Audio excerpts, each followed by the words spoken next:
Let's assume that you live until you're 90 years old. Subtract 90 by how old you are right now, and that is going to be the number of years that you're going to be spending with your future life partner. The decision to finding your life partner is such a big deal, but everyone seems to downplay it. When you are choosing a life partner, you are choosing the role model to your children, your parenting partner, an eating companion for over 20,000 meals, a travel companion for over 100 vacations. The quality of your partner and the quality relationship you have with your partner says so much about how much happiness you experience in this lifetime and how supported you feel. And with that energy, it automatically spills into how you make decisions, what kind of success you experience, what kind of friends you have, what kind of career you end up building, and ultimately, the kind of life that you end up living. And the good news is that finding a life partner is completely within your control. So how do you choose your life partner? In this video, we're going to talk about how society, your biology, has been setting you up for failure.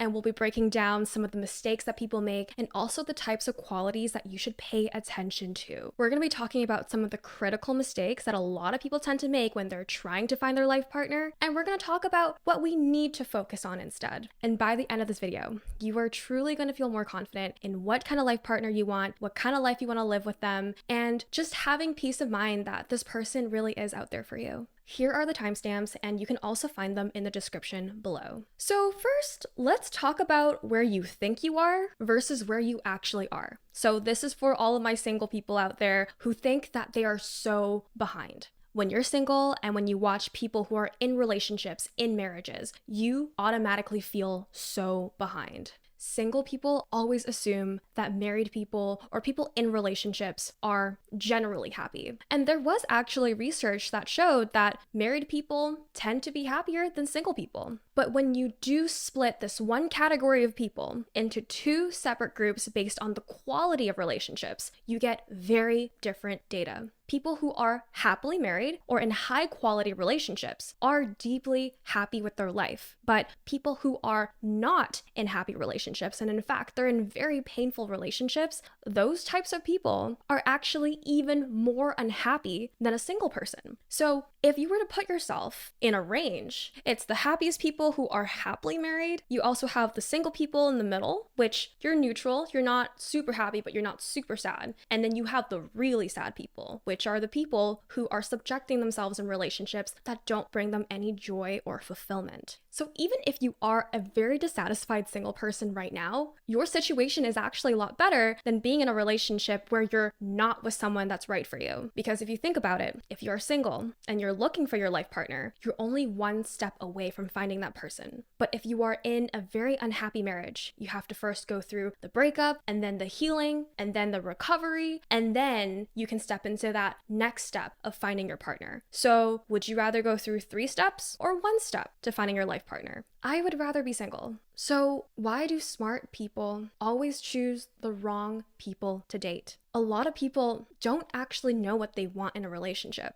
And a lot of our quote unquote expectations were all tainted by what social media says, what fairy tales talk about, and we don't actually get to sit down and discover what is truly important to us. We think we want a man in finance, someone who has blue eyes, 6'5", and we do not actually get to sit down and think about, what do I truly want in a relationship? A lot of people are really bad at predicting what their actual dating preferences are. And when we don't have awareness around what kind of people we choose, we end up choosing and dating and marrying people who remind us of our unhealed childhood wounds. Now, that's a really big pill to swallow. And if you have repeatedly been dating the same person over and over again, but in different bodies, that is a really big telling sign that there is something unhealed that is waiting for you to have more awareness on and waiting for you to be healed. Another reason why people don't actually know what they want in relationships is because people tend to lack a lot of experience. People usually nail things when they get better at it, when they keep practicing at it. And dating is no different. But most people seem to only go into several serious relationships before going into marriage. And that is not enough time and not enough experience to know what we really want in a romantic relationship and in marriage. Now let's talk about everything wrong with society's rules on choosing a life partner.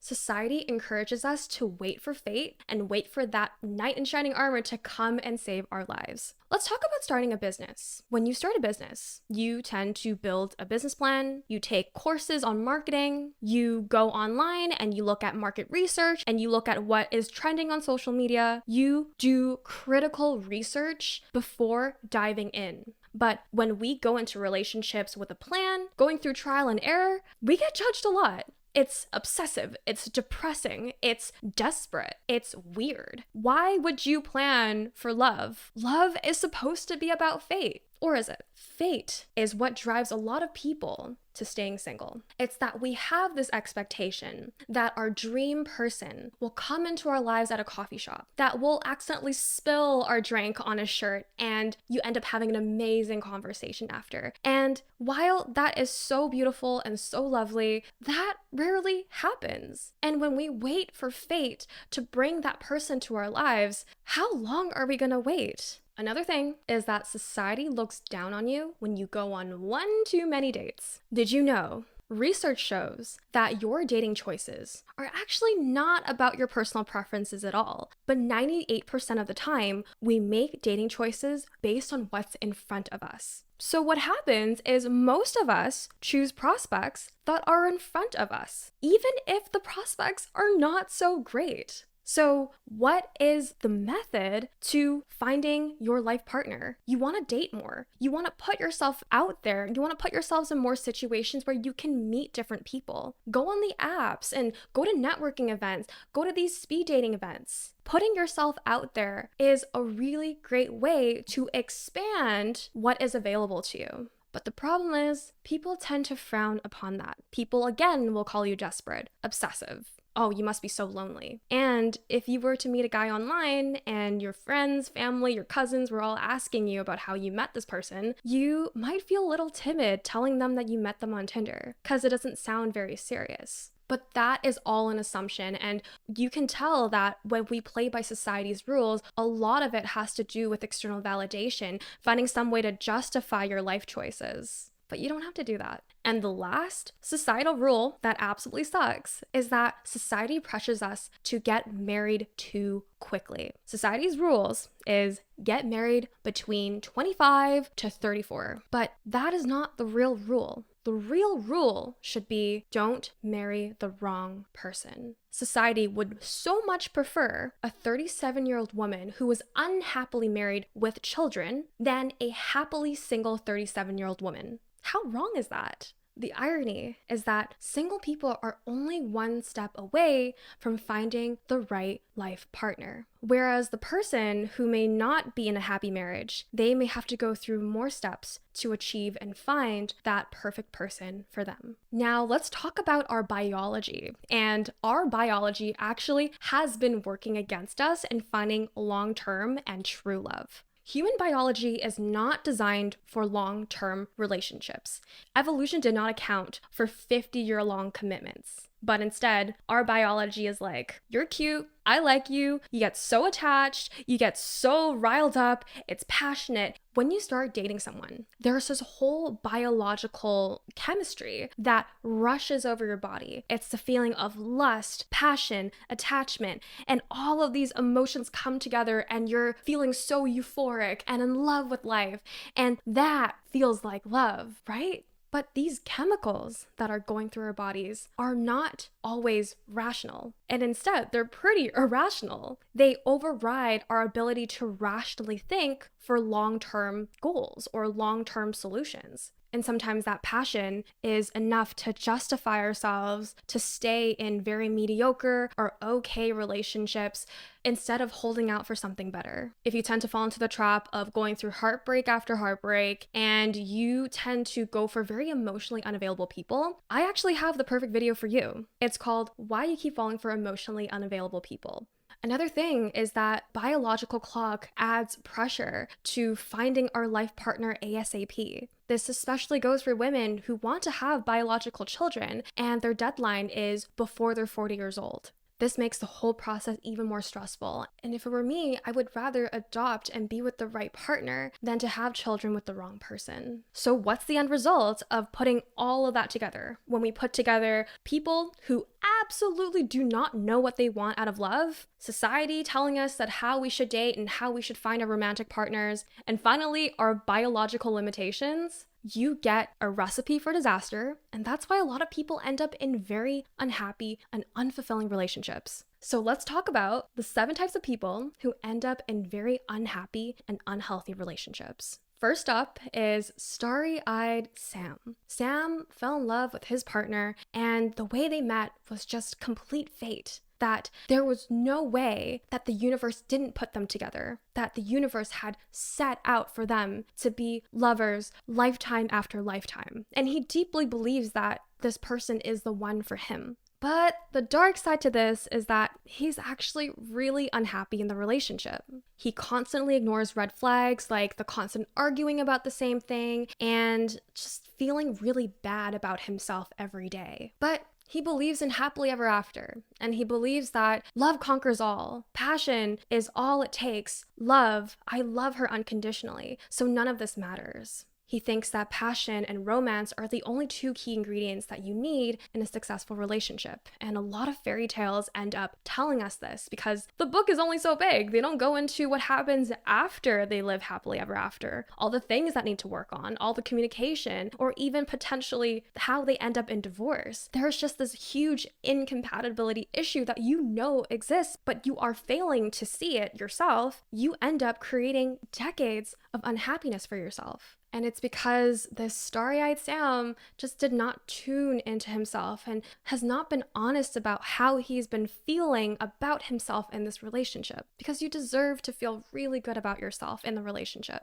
Next up is anxiety-driven Ava. Anxiety-driven Ava is always fearful. Fear of being alone, fear of her biological clock ticking, fear of being an old parent, fear of being the last single friend in the group, fear of being judged for being single. That anxiety-driven Ava is so fearful that she ends up making very rash decisions in love and relationships, and she tends to be very anxious. She just wants to find her perfect partner so she can finally live her life. This is one of the worst ways that you can enter into a relationship because you do not end up loving that person unconditionally, but you end up choosing that person out of fear, out of insecurity. And usually when we do choose relationships out of security, those relationships end up being very unhappy. You tend to settle for security over your own happiness. She is so worried that she won't be able to live up to the expectations of others, but the real fear that Ava should be experiencing is the fear that she would be stuck with the wrong partner for the next 2/3 of her life. Next up, we got Checklist Charlie. Charlie's got a whole long list of demands that he has for his perfect girl. She has to be stick thin. She has to weigh 120 pounds. She's got to have a nice body. She's got to have a nice job. She has to have a 401k. And Checklist Charlie has a whole list of traits that he wants in a partner. And when he meets that partner, he's slowly mentally checking off every box and asking every question in regards to his checklist. Now, don't get me wrong. I think everyone should have their own checklist, but with Checklist Charlies, they tend to overdo it.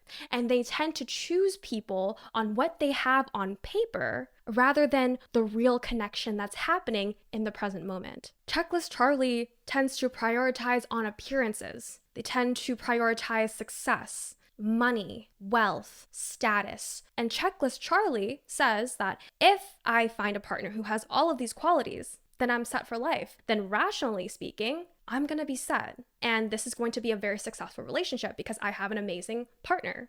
But this is the recipe for disaster, because when we only rely on what is written on paper, that is not true fulfillment and that is not true happiness, and you're going to end up in a very unhappy relationship. Next, we have easily influenced Ian. And Ian loves to listen to what people have to say about his relationship, and he makes choices based on what people tell him to make. Parents, teachers, friends, even people that he doesn't even know. But choosing your life partner is enormously complicated, is deeply personal, and no other person who isn't in the relationship knows what's going on between you two. They don't understand the chemistry. They don't understand everything that is happening behind closed doors. The way we choose our life partners is so different for everyone. But when it comes to themselves, they literally turn a blind eye and they just don't want to see what's happening with their own life.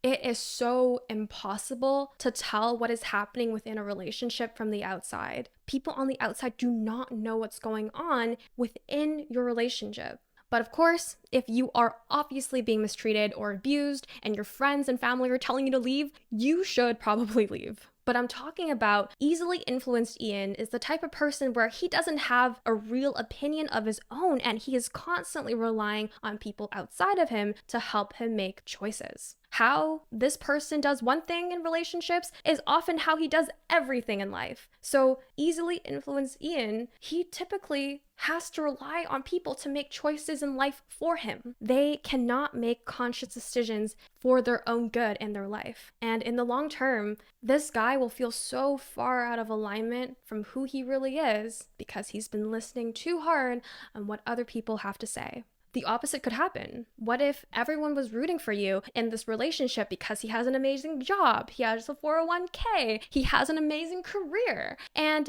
your parents are rooting for you because they have their own limiting beliefs about money, but for you, you know what's happening behind closed doors. And what if he's been emotionally manipulating you, emotionally abusing you behind closed doors, and your parents don't know this? People in your life will never know what is happening behind closed doors. So if you feel aligned to stay or if you feel aligned to leave, you need to trust your own gut instinct. Next, we have non-negotiable Nick. Non-negotiable Nick does not want to negotiate on his needs. He is very strict around what he needs, and if you do not abide with his needs, then bye-bye now.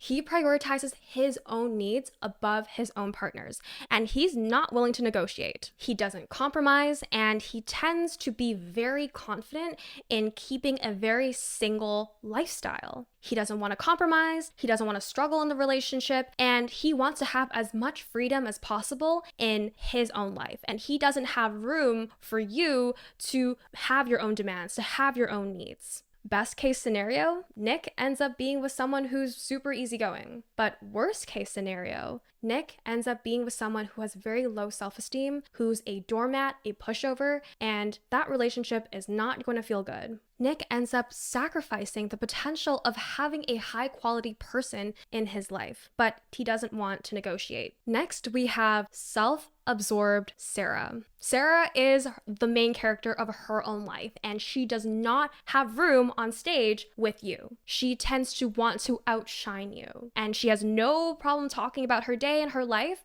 but when it comes to you talking about your day, she wanders her eyes, she doesn't really listen to you, she doesn't really care about what you have to say, and that's pretty hurtful. But Sarah doesn't care. She's the main character of her life, and she is so self-absorbed in what's happening in her own life that she doesn't really care about what's going on in yours. She leaves you feeling like an extra on a movie set, or you are just simply her sidekick and you're not really that important. Lastly, we got freeloader Felicia. Felicia is the type of girl that shows up to parties only for the free food. And trust me, I do that as well. But freeloader Felicia goes on another level. She enters relationships because she knows what a guy has to offer, but she is only there to know what she can take. She doesn't actually think about what she can give in a relationship. So these are the people who only take but never give. She's only focused on meeting specific needs. So if this person can provide for her, if this person can give her money every week, if this person can give her a nice house, buy her flowers, and this is all she kind of expects and nothing more, She ends up losing out on fulfillment and connection, and she only is there in the relationship for the perks. It's the pizza at the corporate events, it's the free t-shirts. When you first start out in a relationship like this, it's so fun. You really benefit so much from all of the gifts and all the love. But when the novelty dies out, it's going to feel so dull. The whole relationship is going to feel so dissatisfying. Needs are perks. They're not the foundation to a successful relationship. And when the excitement of it all wears off, you are left with a very dissatisfying relationship.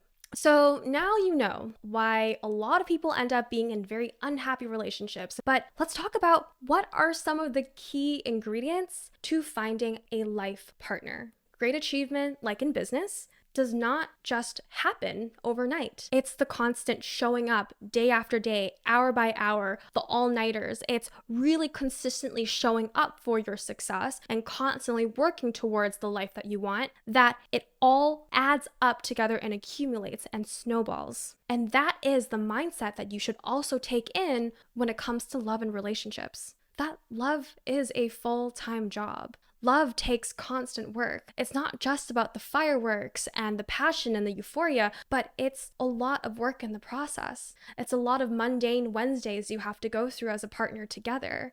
So if you want a happy relationship, you need to look at it in a microscopic level. It's not about the poetic gestures, it's not the grand bouquets, but how are you going to live the mundane with this person? And is this the type of person that you want to live day by day with? So the real question you should be asking yourself is, who would I gladly endure the next 2/3 of my life with? Who am I willing to spend the next 2/3 of my life in the most happy, fun way?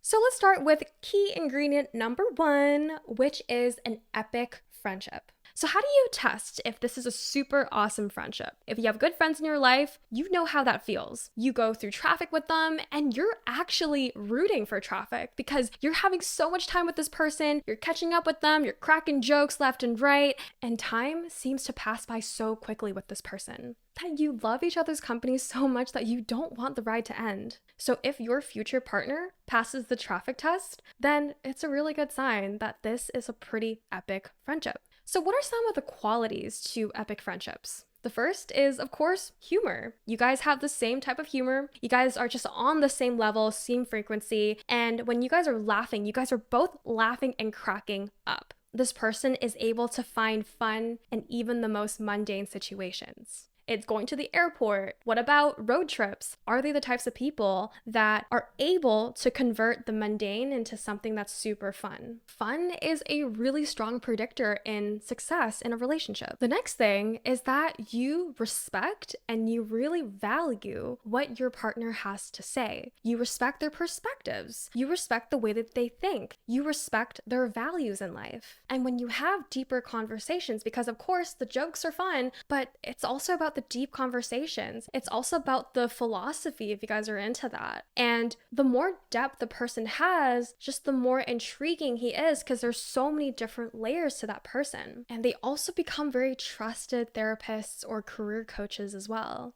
And lastly, you guys have shared interests. I know that you may not have entirely very similar interests, but there are some overlapping interests and activities that you guys do have. What are you guys both going to look forward to Saturday night when you guys have nothing planned, but you guys want to spend time together? It's those moments where you really want to bond over the things that you're both passionate about. An epic friendship is so natural, and when you have that going, it will only grow stronger and stronger over time. That it has endless room to grow. It makes the bond so much more rich and so much more fulfilling as time goes on. Second key ingredient is feeling at home with your partner. If I told you that you had to sit on a bar stool for 12 hours, how comfortable is that going to feel? Maybe the first hour you're going to be like, I can kind of do this. It is a little bit uncomfortable. But by the time that second hour hits, those small things that you were able to tolerate becomes even more torturous. when it comes to being with your life partner for the next 2/3 of your life, that is going to happen. If you are dating someone who doesn't make you feel comfortable, who doesn't make you feel at home, and doesn't allow you to be your fullest expression of who you are, that is going to feel so much more painful. And that pain that you keep suppressing is only going to feel more torturous with time.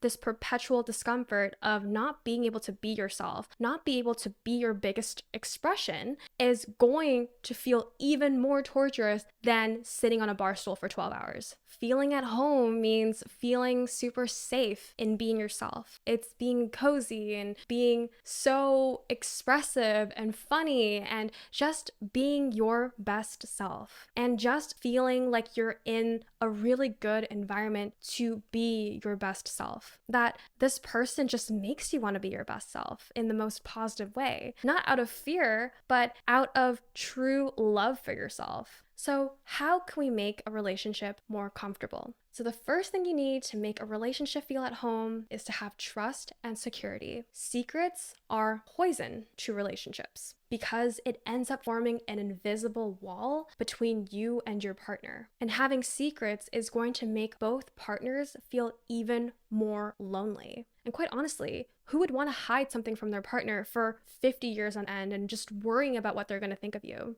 That's why having an affair is one of the most short-sighted and the most selfish thing a person can do, especially if you know you are in a loving and amazing relationship. That is one way to surefire sabotage the trust in that relationship. The second thing that you need to feel at home in your relationship is natural chemistry. Now, you will know what that feels like. Natural chemistry is something that is unspoken. Like, you may have a conversation with them, but the way your energy aligns with them, the energy levels, the cracked out jokes, the humor, but also the intellect, the philosophy, the depth, it all just comes naturally flowing, and the other person just automatically gets your frequency without needing to explain it to them. That is natural chemistry. Stage chemistry, however, is when you know what they like, you know their preferences, you've probably done your background, your research, and you're staging yourself and you're essentially changing who you are so you can fit that other person. That is not chemistry, honey. That is staged chemistry. When you talk to people who aren't on the same wavelength, talking to those kinds of people are pretty exhausting.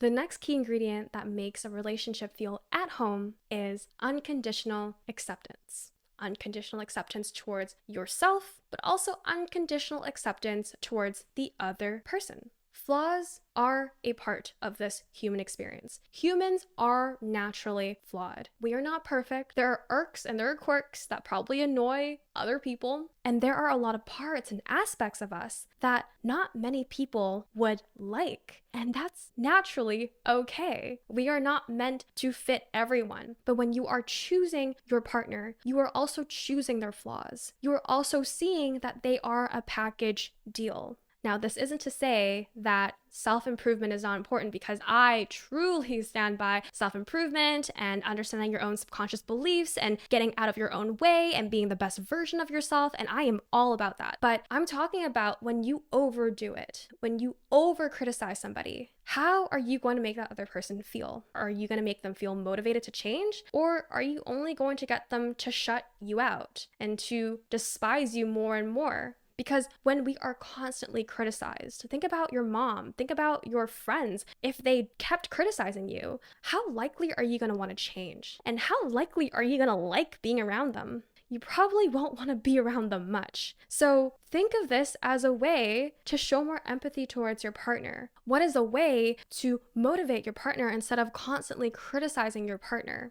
And if you are single, you also want to be aware of people's flaws when you're entering their relationship. Again, no one's perfect, but what are some flaws that you're able to tolerate? What are some not so great things about a person that you are willing to tolerate and that you're willing to work through with them as well? And lastly, this person should overall have a really positive vibe. In John Gottman's research, couples with fewer than 5 positive interactions for every 1 negative interaction, those couples do not last. And as human beings, we naturally gravitate and we love feeling positive because we end up being our best when we're positive, when we're happy. So the relationship that you choose should be overall positive and uplifting. And that is the environment that you will live forever. Now, the last thing that you need to know to choosing your life partner is to choose someone who is determined to be good at relationships. Relationships are a full-time job, and if your partner does not want to work on this relationship like a full-time job, this person will not be able to work through things that are important to you. Relationships are really hard. The first half of our lives, we usually thought very independently. We didn't really share our life with anybody. It's our life, right? So we end up making decisions for ourselves. We end up doing things that we think is a good idea. But when you're in a relationship, you are so deeply intertwined with your partner's life. And when you make decisions about your own destiny, when you make decisions in the relationship, you have to think with two brains, essentially. So relationships are hard work, and we need to see this like how we approach our careers, how we approach business, because we work hard in those aspects, but relationships should be no different. So what are some essential skills to being great at relationships? The first thing is communication. Communication is so vital and so key. Poor communication is also the cause of why a lot of relationships fail. A lot of very successful couples actually have systems. So a lot of them would meet up once a week or once a month to talk about the state of their relationship. What's working well? What isn't working so well? What's bothering you? What could I do better? And when you have these systems in place where you regularly meet to talk about your feelings and to talk about the relationship, you naturally create a dynamic where it feels safe to thrive. You naturally know what the person's thinking. The next thing is having equal power dynamics. Now, as time goes on, that power dynamic may tend to shift over time. It's when your partner's mood tends to affect your own, or when your partner is clearly having a not so great time at a party, or when your partner's opinion tends to override your own opinion. A healthy relationship is all about mutual respect and mutual understanding. And it means not seeing your partner as a person on a pedestal, but not looking down at your partner either. But it's about seeing your partner as an equal.